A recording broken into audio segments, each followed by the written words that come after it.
Hello everyone, welcome to Liam's Lyceum. I'm your host Liam, aka Himbar, and today I am doing my weekly update. This is Liam's Leapings, episode 20 for the 3rd of December, 2022.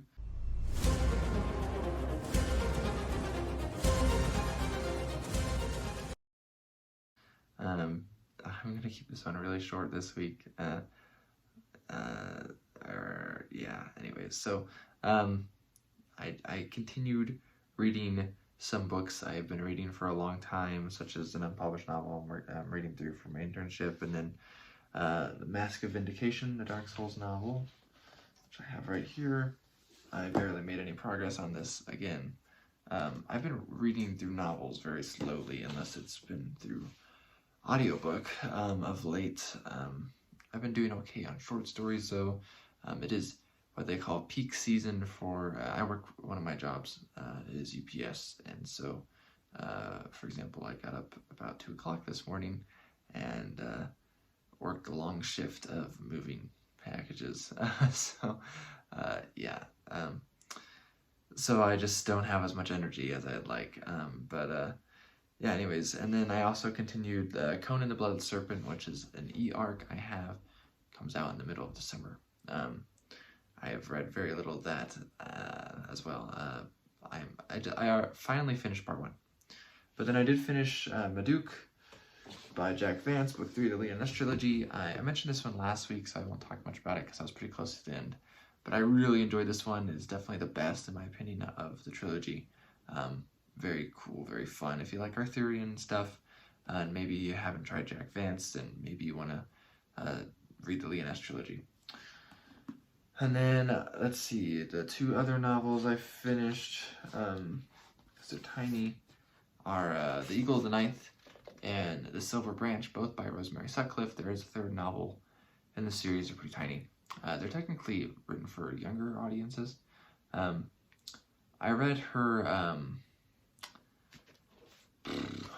what's the word?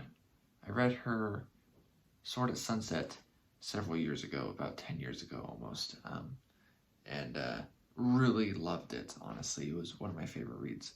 I read it right around the time shortly after reading The Lord of the Rings for the first time.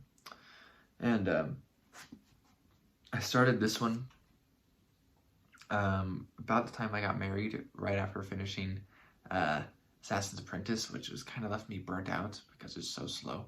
And so I started this, and then I was like, this is not like fast-paced enough for me, so I didn't get back to it until this week. And so I really enjoyed both of these. This one, the movie The Eagle, is based off of, or the movie is based off this book, and it's about the Lost Legion, the 9th Legion of Rome in Britain, and this one is about an ancestor of the main character here. This is during the Tetrarchy. So both pretty interesting stuff. The 3rd book, I believe, is set during after the fall of Rome. So, and that is The Lantern Bearers. I think there's some other books that are technically like related, part of this Dolphin Ring cycle or whatever, but this is the Roman Britain trilogy and only has those 3 books. So, and then, sorry, I got something in my mouth. I started The Rune Lords by David Farland. I think it's Dave Wolverton. Is that the same person? I think. The name of the book is technically, I think, The Sum of All Men, but doesn't say that on the cover. I think this is a big influence. Sanderson, T from An Erudite Adventure, and Nico from Nico's Book Reviews. We're doing a buddy read for this, and they're all free on Audible, so I was like, well, might as well. And I am enjoying it so far. And see, like, I made my video about epic fantasy, and I do enjoy epic fantasy. I think some people think I have a problem with epic fantasy, and I think, or maybe just a burnout from epic fantasy, and I don't. I just have a burnout from mediocre epic fantasy. And then I read lots of short stories. Let's see, I read The City of Singing Flame, or The City of the Singing Flame by Clark Ashton Smith. Great guy. If you ever read Clark Ashton Smith, you need to read him. I'll just leave it at that for now. The Saga of Arthur Utherson by David Wiley, the next one in his A Merchant Orient and Other Tales. This one is pretty fun. Very interesting take on Arthuriana. And then I read, let's see, Evensong by Lester Del Rey, Flies by Robert Silverberg, The Day After the Day the Martians Came by Frederick Pohl, and The Mallee System by Miriam Allen DeFord, and I read the forward and introductions as well. This is the buddy read for December, but to read a story a day, you needed to start last Saturday. So I've been reading this one throughout the week with David Wiley and some others. It's been quite fun, actually. I am enjoying it so far. So we have a longer story tomorrow by Philip Jose Farmer, which I'm looking forward to. But yeah, so you still have time to join that buddy read if you want to. And then I read You Stand Before the Black Tower by Nathaniel Webb from Swords and Sorcery Magazine, issue 130, which came out this week. It's available online. It's kind of like a choose your own adventure story, you know, it's told in a second person. And then He Stays Among the Comets by Christopher Rowe from Beneath Ceaseless Skies 370. This is the first thing I've read by Rowe. Not typically the type of thing I normally read, but I've talked to Christopher a few times, and so I was like, might as well read this, especially since there was an audio version on Beneath Ceaseless Skies website. I find that I actually am not a big fan of most of the biggest fantasy magazines that are out today. The magazine market is not what it once was, and the biggest magazines, I mean, if I were to be blunt, which I have a problem with being blunt, are just they're not that good. I mean, I say that, you know, but like I find the amateur magazines to be more entertaining, to be completely honest, to be more in line with even some of the traditional publishing as far as novels go, even, which I don't think, it has problems, but it still has a lot of good stuff in it. The big magazines, I just can't get behind them. I just don't enjoy that stuff, most of it. There is some good stuff out there, but like, I'd much rather go and read Whetstone magazine than go read Beneath Ceaseless Skies and or Uncanny, or Apex, or, you know what I mean? Like, I'd much rather read Whetstone and Swords and Sorcery and Tales from Magician's School. So, and obviously those are all sword and sorcery focused, but yeah.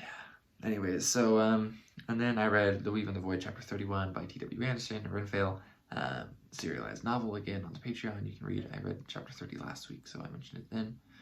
As far as writing goes this week, I didn't write a ton. Let's see. On the 29th, I had written 5 stories in November, or at least finished 5.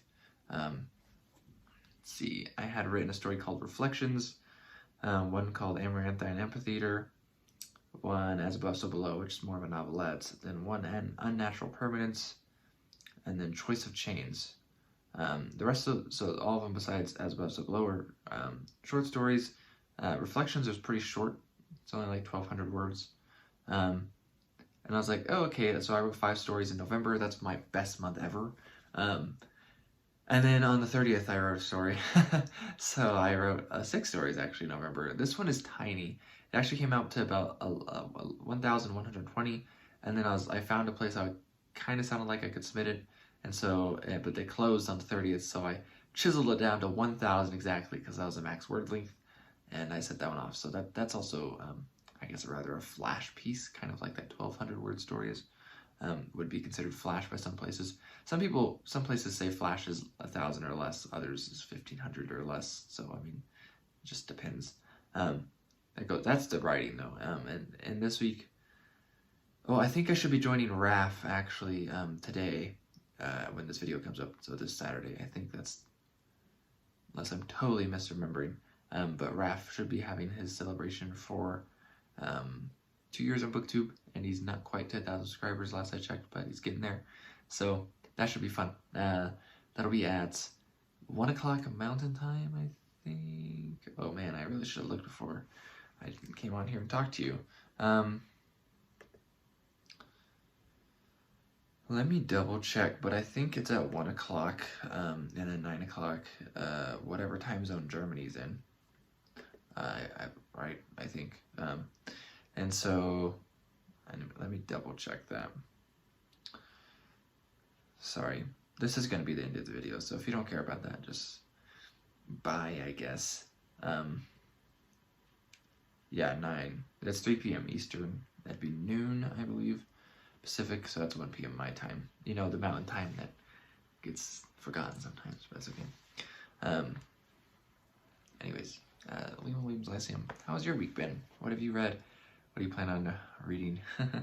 So I didn't get to a lot of stuff I wanted to read this week, actually. I really wanted to finish a novel. Oh, I also read The Turquoise Serpent, which I never got my physical copy, so there's so many other short stories I wanted to read too, so didn't get to nearly as much as I would like to, but I still read a decent amount, so it's fine. Anyways, I will catch you next time.